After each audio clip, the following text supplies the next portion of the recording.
एक औरत अपना डिलीवरी का समय कभी नहीं भूलती है, चाहे वो उसके साथ अच्छा हुआ हो चाहे उसके साथ बुरा हुआ हो। तो मैं भी ना मेरे डिलीवरी का समय कभी नहीं भूल सकती जो मेरी सास और नन ने मेरे साथ किया। डॉक्टर बोला वापस से टाकल, मैं बोली माफ करो भाई, अब मुझे बख्श दो, अब मैं कुछ। वेज रोल बनाए मैंने बच्चों के लिए, खा लिए उन्होंने। वेज रोल तो ऐसे तो नॉर्मली लोग पराठा में बनाते हैं, पर मैंने तो रोटी में बनाया क्योंकि सुबह टिफिन में पराठे लेके गए थे बच्चे लोग, तो सादा रोटी में बनाया। मन बहुत भारी हो रहा है आज, कुछ पुरानी बातें याद आ जाती है ना तो मन बहुत भारी हो जाता है। सबके साथ होता होगा। मैं पहले बैठ जाती हूँ ठीक से।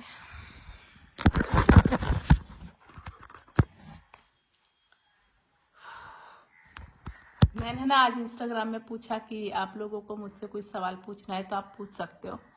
तो काफ़ी लोगों ने काफ़ी सारी बातें पूछी मुझे, लेकिन एक एक मैसेज उसमें था कि कपड़े है,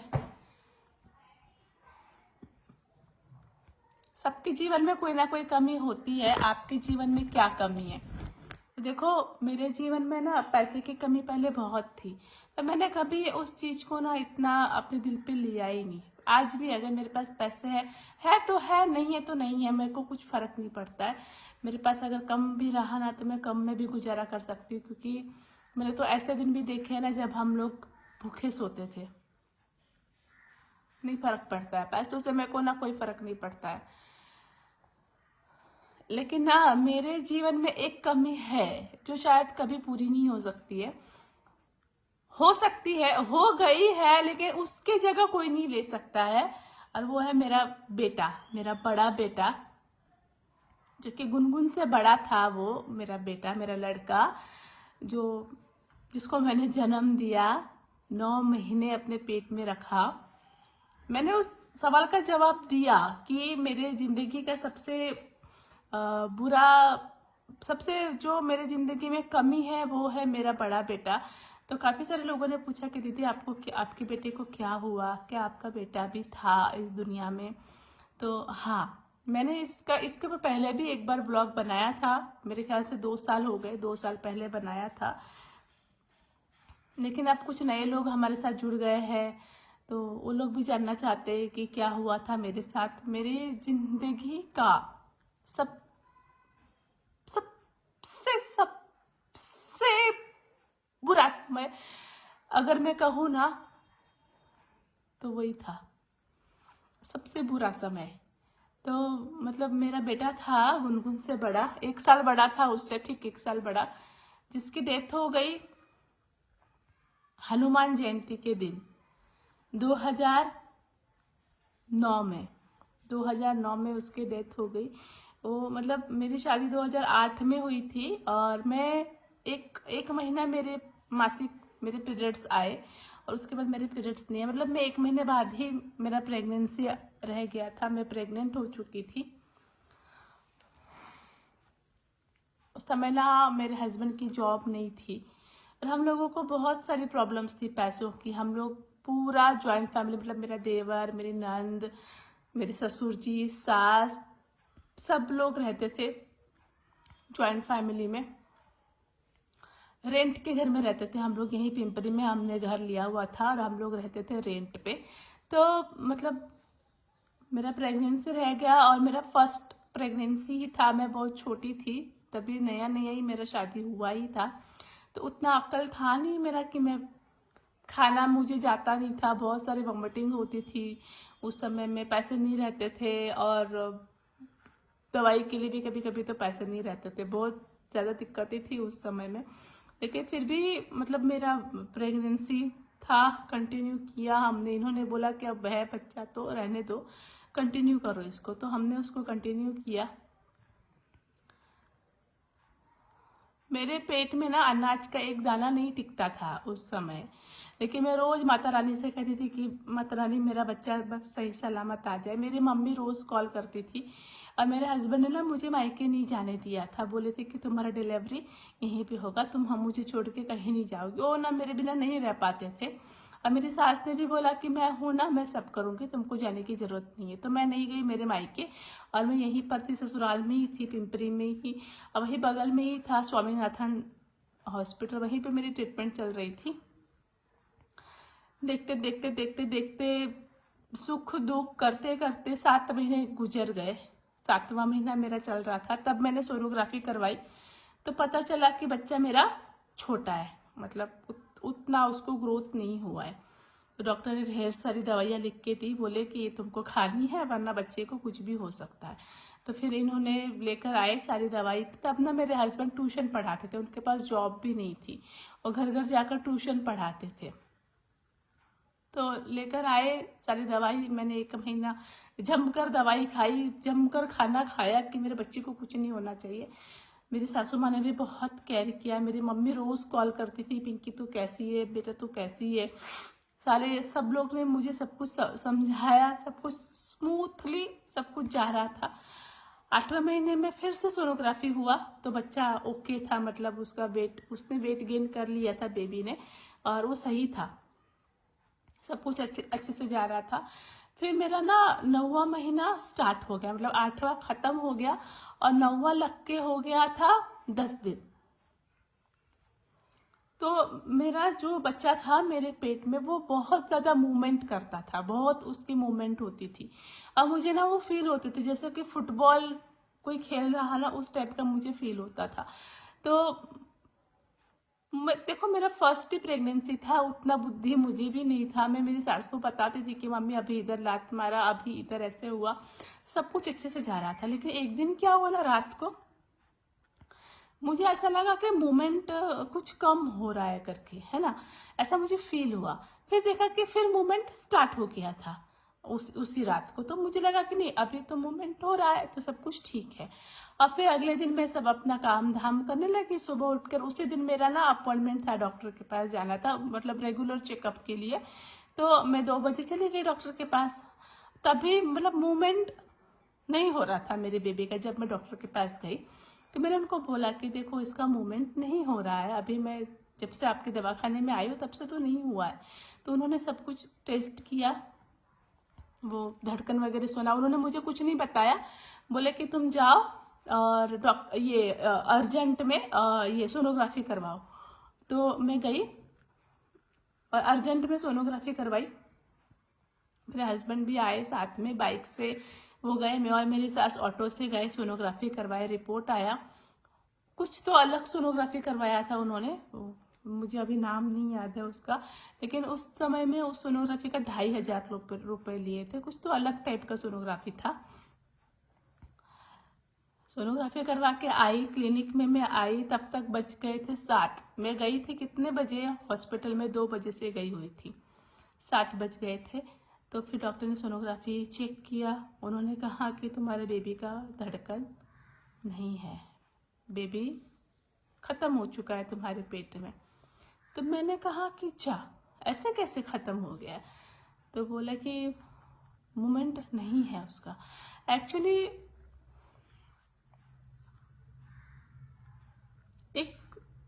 एक ऐसा नहीं क्या, एक जैसे पोटली होता है, ऐसा पोटली है ना, ये पोटली, तो आप इसको पानी के इसमें रख दो तो ऐसे इधर से उधर वो लुढ़कते रहता है ना, तो वो ऐसे मेरे पेट में लुढ़क रहा था और मुझे लग रहा था कि वो मूवमेंट कर रहा है।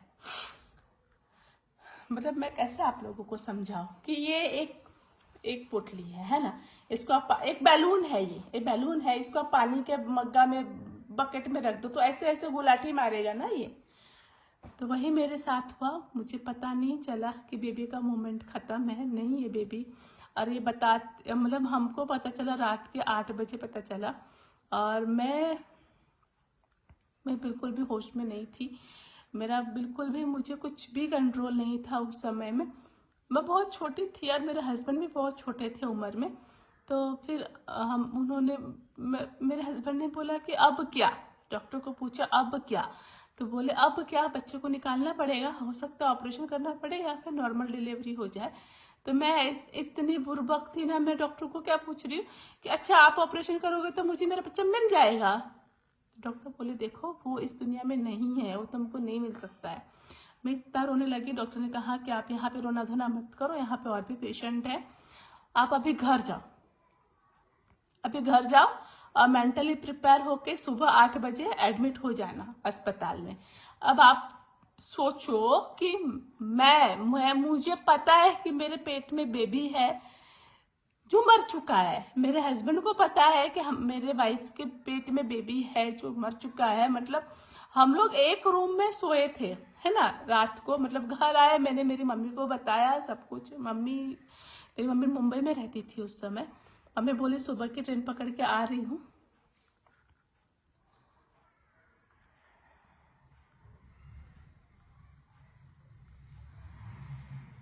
ऐसा सिचुएशन था घर में कि हमको पता है कि हमारे पेट में जो बच्चा है वो मरा हुआ है और हम कुछ उसको कर नहीं सकते थे।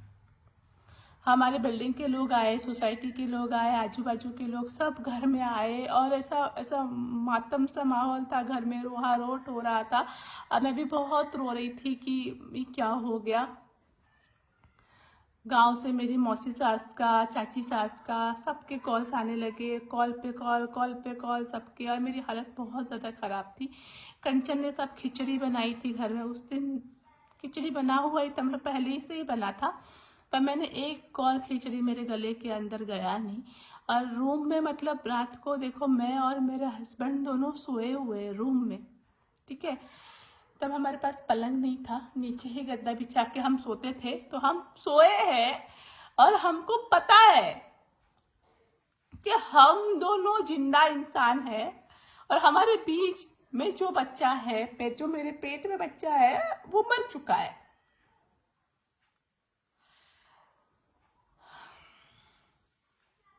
वो जो पल था ना, वो जो पल, एक सेकंड, तो वो जो पल था ना, वो बहुत ज़्यादा पेनफुल था। वो हमने पूरी रात में और मेरे हस्बैंड ने एक भी ऐसे आंख बंद नहीं किया रात भर। ऐसे हम लोग सोए नहीं, टुक टुक टुक टुक एक दूसरे को देख रहे थे। सुबह उठी, मैंने चाय पी और मुझे भूखे पेट जाना था अस्पताल में। अस्पताल चली गई, मेरे सारे टेस्ट हुए, मुझे भर्ती कर दिया गया हॉस्पिटल में। हॉस्पिटल का ड्रेस दे दिया गया, एनिमा वगैरह जो भी रहते हैं उनकी फॉर्मेलिटी सब कुछ उनका स्टार्ट हो गया, उनका ट्रीटमेंट स्टार्ट हो गया।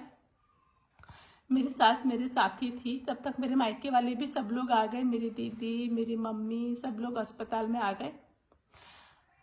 और उसके बाद जो शुरू हुआ, मेरा जो गत हुआ है, उसके बाद एक तो बच्चा मरा हुआ मेरे पेट में। क्योंकि जब आप नॉर्मल डिलीवरी करवाते हो ना, तो बच्चा भी पुश करता है बाहर आने के, उसको भी रहता है कि मैं बाहर जाऊं। अब यहाँ पे पूरा जो कंट्रोल था वो मेरे ही हाथ में था, मुझे ही करना था। एक तो मेरा फर्स्ट डिलीवरी था, मुझे कोई एक्सपीरियंस नहीं था। डॉक्टर ने देखा मुझे, पहले तो दवाई दिया आर्टिफिशियल पेन आने के लिए। पेन उतने आए नहीं, कुछ हुआ नहीं, पूरा दिन निकल गया। मैं दर्द से करहा रही और मतलब इतना मुझे पेन था। देखो डिलीवरी में तो सबको पेन होता है, मैं ऐसा नहीं कह रही हूँ कि मुझे कुछ एक्स्ट्रा पेन था, लेकिन मुझे दुख इस बात का था ना कि मेरा बच्चा मेरे पास नहीं है। मुझे मतलब इतना दर्द सहने के बाद जब एक माँ अपने बच्चे को देखती है ना, तो वो सारा दर्द अपना भूल जाती है। लेकिन मेरी किस्मत में वो भी नहीं था ना, कुछ भी पेन नहीं आया, ठीक है। पूरा दिन ऐसे ही मतलब थोड़ा थोड़ा पेन में निकल गया और रात हो गई। ऐसे करते करते उन्होंने कहा कि अभी है ना, अभी वापस से इंजेक्शन नहीं दे सकते पेन का, उसको 24 घंटे का टाइम लगता है, फिर वापस सुबह देंगे। अब मेरे मायके वाले, मेरे हस्बैंड, सब लोग डॉक्टर से लड़ने लगे कि यार वो मरा हुआ बच्चा उसके पेट में है, आज 3 दिन हो गया, आप लोग उसको निकाल क्यों नहीं रहे? वो मर जाएगी, उसके पेट में जहर हो जाएगा, वो मर जाएगी, आप उसको निकाल क्यों नहीं रहे हो? बच्चे को आप ऑपरेशन कर दो, बच्चे को निकाल दो। लेकिन डॉक्टर ने कहा कि देखो आप लोग हमको हमारा काम मत सिखाओ, मुझे पता है कि मुझे क्या करना है और पेशेंट मेरे पास है तो मेरे कंट्रोल में है, आप लोग मुझे ज़्यादा यहाँ पे ज्ञान देने की ज़रूरत नहीं। डॉक्टर ने भी बहुत डांट दिया और ये लोग सबको भगा दिया वहाँ से। और मेरी हालत बद से बदतर, मेरी हालत, मैं फिर से दूसरी रात भी 1 सेकेंड नहीं सोई। मतलब ये मेरी दूसरी रात थी जब मैं सोई नहीं थी, पूरी रात निकल गई। रात को अस्पताल से ही खाना मिला और फिर रात निकल गई। अगले दिन सुबह फिर मुझे एनेमा दिया गया, फिर सारी प्रोसेस उन्होंने करी और उसके बाद सुबह बोले कि आपको हम इंजेक्शन देंगे, लेकिन इंजेक्शन देने से पहले ही मुझे पेन स्टार्ट हो गए थे, अपने आप मुझे पेन स्टार्ट हो गए। और मेरे हस्बैंड मेरे साथ ही थे। वहाँ पे ऐसा था ना कि एक ही इंसान साथ में रह सकता है, 2 लोगों को अलाउड नहीं था। तो तब तो मेरे बच्चे मतलब थे ही नहीं ना, ये पहला ही बच्चा था। तो मेरी सास मेरे साथ रही वहाँ पर रूम में, और मेरे जो हस्बैंड है ना वो बाहर, वो ऐसा बेंच बना रहता है ना, उस पे सोए रात भर। उनको रूम में अलाउड नहीं था, तो बाहर बेंच पे सोए। और फिर मेरा पेन एकदम एक्सट्रीम लेवल पे चला गया, जैसे डिलीवरी का पेन होता है वो मुझे पेन आया, पेन आया, पेन आया। दोपहर के 1:30 बजे मुझे लेबर रूम में ले जाया गया और उसके बाद 3 बार जोर से पेन आया और वो बच्चा बाहर आ गया। और बाहर आते ही रोया नहीं, क्योंकि वो मरा हुआ था ना, तो वो रोया नहीं। लेकिन मैं देख रही थी सब कुछ, मैं सारी प्रोसेस देख रही थी। उन्होंने नाल वगैरह काटा। मैंने पूछा कि इसको क्या हुआ था डॉक्टर? तो कहा कि इसने, बच्चे ने अपना गले में फांसी लगा लिया था, अपना ही नाल का। उसका मूवमेंट कुछ बहुत ज़्यादा एक्स्ट्रा हो गया था, तो उसने अपने खुद के गले में फांसी लगाई। इतना बड़ा बच्चा, 2.25 किलो का बच्चा, इतने सर पे बाल, और ना डिट्टो ट्रू कॉपी मेरे हस्बैंड जैसा वो दिख रहा था, बिल्कुल ट्रू कॉपी। मतलब मैं उसको देखती रही कि क्या है, मेरा बच्चा है, मेरा बेटा, इतना बड़ा लड़का मेरा। ऐसे लग रहा था ना कि अभी उठ के आएगा और ऐसे रोने लगेगा, अभी उठ के आएगा और ऐसे रोने लगेगा। उसके बाद ना फिर डिलीवरी हो गया। और जो बच्चा था ना वो ट्रे से भी बाहर जा रहा था, जो हॉस्पिटल का ट्रे रहता है ना जिसमें बच्चे को रखा जाता है, वो उसके पैरों से भी बाहर जा रहा था। इतना लंबा लड़का था वो, इतना गोरा, इतना, उसके सर पे बाल थे, काले काले घुंघराले बाल। ये लंबा लड़का, ये गोरा चिट्टा मोटा सा लड़का था मेरा।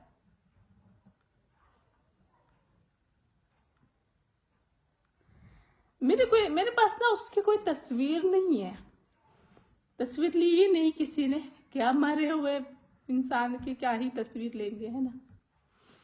देखो, दुख सबके पास होता है इस दुनिया में, ऐसा कोई नहीं जिसके पास दुख नहीं होता है। सब लोग नहीं दिखाते, लेकिन होता है, दुख सबके पास होते हैं। मुझे भी जब जब उसकी याद आती है ना, वो जो दिन मुझे याद आते हैं, मुझे बहुत रोना। आज भगवान ने मुझे 3 बच्चे दिए हैं। मैं मुझे कुछ भी ऐसा नहीं है, मेरे पास 3 बच्चे हैं। लेकिन अगर वो आज होता, 14-15 साल का रहता यार, इतना बड़ा दिखता यार, अपने पापा जैसा लंबा चौड़ा हो जाता।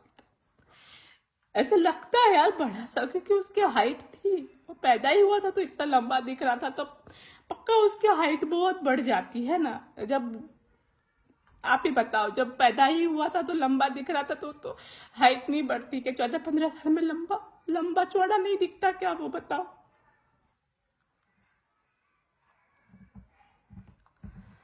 बहुत याद आती है यार मुझे। कभी कभी ऐसे नहीं याद करती हूँ मैं, पर जब भी कुछ इंसिडेंट हो जाते हैं ना, तो मुझे वो मेरे बेटे की बहुत याद आती है, बहुत बहुत याद आती है।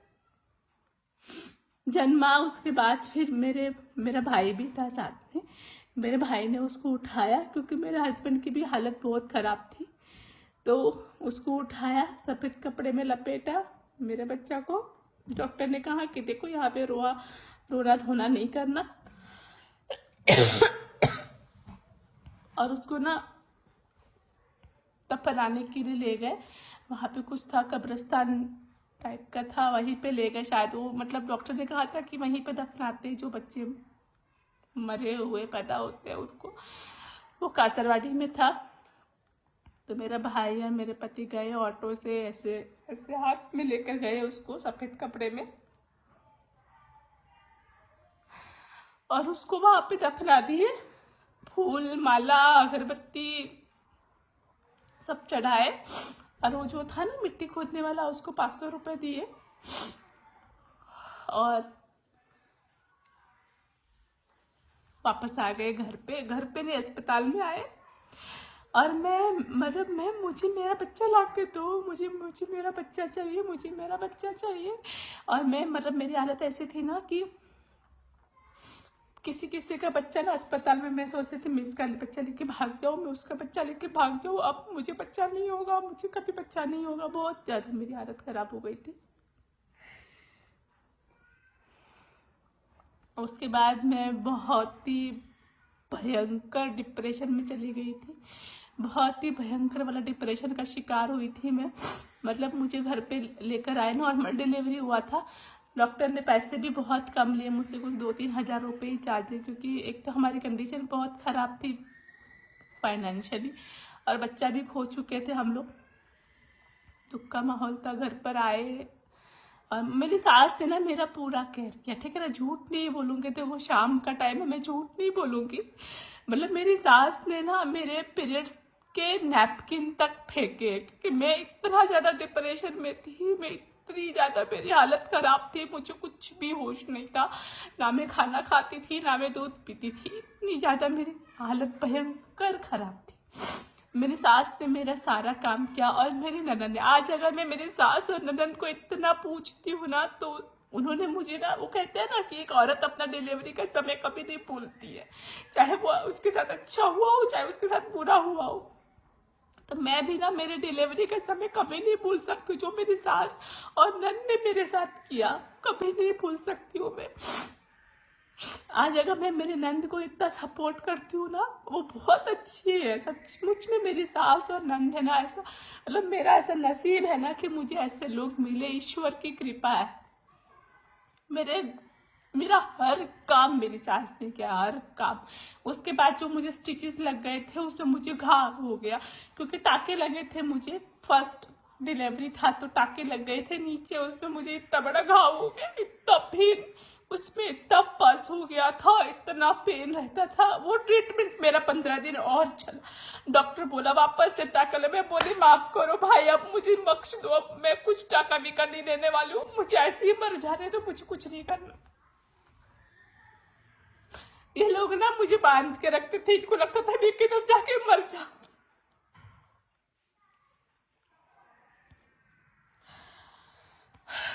लेकिन फिर 1.25 महीना हुआ, 1.5 महीना हुआ, फिर मेरा सब कुछ धीरे धीरे सब हेल्थ मेरी ठीक होने लगी। लेकिन वो 1 महीना ना मेरे हस्बैंड ने, मेरी सास ने, मेरी ननद ने मेरा बहुत सेवा की, बहुत ज़्यादा सेवा किया। ऐसे सास मिलना ना ऐसे मुश्किल है इस दुनिया में ना। आज के इस जमाने में ऐसी सास किधर भी नहीं मिलेगी, किधर भी नहीं।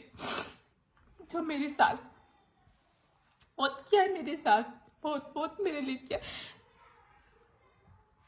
इतनी छोटी थी मेरी ननद, पता है 10वीं 11वीं में पढ़ती थी, वो भी भाभी भाभी भाभी भाभी करते करते उसकी भी जबान नहीं थकती थी।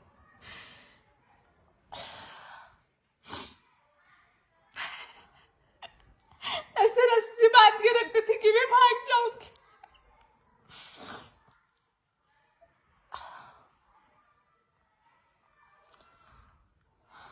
उसके बाद 1.25 महीना हुआ ना, फिर मेरी शादी की पहली सालगिरह आई, क्योंकि शादी के 1 साल के अंदर ही मैंने ये सब कुछ देख लिया, पहले ही साल में।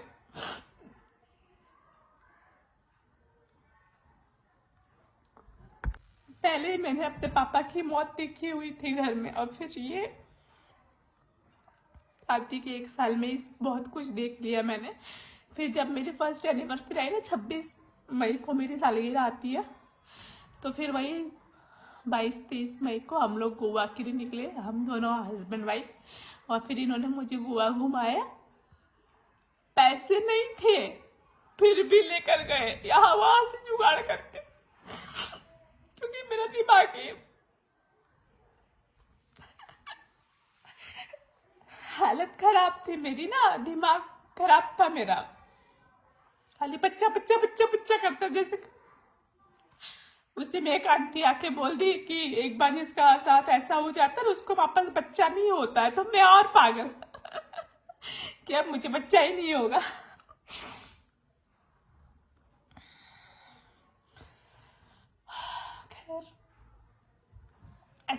याद करती हूँ, लेकिन कभी कभी याद आ जाती है यार, क्योंकि वो मेरा अंश था। उसको कैसे भूल सकती हूँ यार, मेरे पेट से निकला था वो, उसको मैं कैसे लोग बोलते हैं कि अब तो तुम्हारे पास 3 3 बच्चे हैं, तुम क्यों उसको याद करती हो, क्यों रोती हो, लेकिन मैं नहीं रोती हूँ। आपने कभी मुझे देखा, उसको मैंने कभी जिक्र किया? लेकिन कभी कभी तो हो जाता है ना यार, कभी कभी तो याद आ जाती है, क्या करेंगे। तो वही हुआ था, मेरा बच्चा मतलब जन्म लेने से मतलब टाइम हो गया था डिलीवरी का, ऑलमोस्ट बर्थ होने ही वाला था उसका। 2.25 किलो का पैदा लिया, लेकिन वही मरा हुआ पैदा लिया, वो नहीं है इस दुनिया में। गुनगुन से ठीक 1 साल बड़ा था। उसके जाने के बाद मुझे बहुत लोगों ने बहुत कुछ ताने मारे कि बच्चा कहाँ गई, मतलब मेरे घर वालों ने नहीं, बाहर के लोगों ने, बच्चा खा गई, बांझ है, इसको कभी बच्चे नहीं होंगे, मनहूस है, बहुत कुछ सुना मैंने। फिर गुनगुन आई ना, फिर सब कुछ ठीक हुआ। तभी तो गुनगुन को इतना ज्यादा मैं प्यार करती हूँ। आप लोग बोलते हो ना कि आप बड़ी बेटी को ज्यादा प्यार करती हो, तो उसका कारण यही है, क्योंकि वो मरने के बाद ये आया। वो बोलते ना, मरे हुए पे जो आता है ना, वो ज्यादा ही माँ के क्लोज हो जाता है। तो गुनगुन इसीलिए ना मेरे बहुत ज्यादा क्लोज है। इतना टिंकू और मुनमुन नहीं है क्लोज जितना गुनगुन। और ये सच बात है कि मैं गुनगुन को ज्यादा प्यार करती हूँ, क्योंकि वो मेरा इतना बुरा समय गुजरने के बाद वो मेरे जीवन में बहुत सारी खुशियां लेकर आई थी। उसने मुझे माँ बनाया, माँ बनने का सुख दिया, तो मैं उसको ज्यादा प्यार करती हूँ। बात सच है, ऐसा नहीं कि उन दोनों को प्यार नहीं करती, उनको भी करती हूँ। माँ के लिए सब बच्चे एक बराबर होते। मन हल्का हो गया मेरा, अभी मैंने रो लिया ना, बहुत मन हल्का हो गया। जाती हूँ अब मैं, बाय बाय।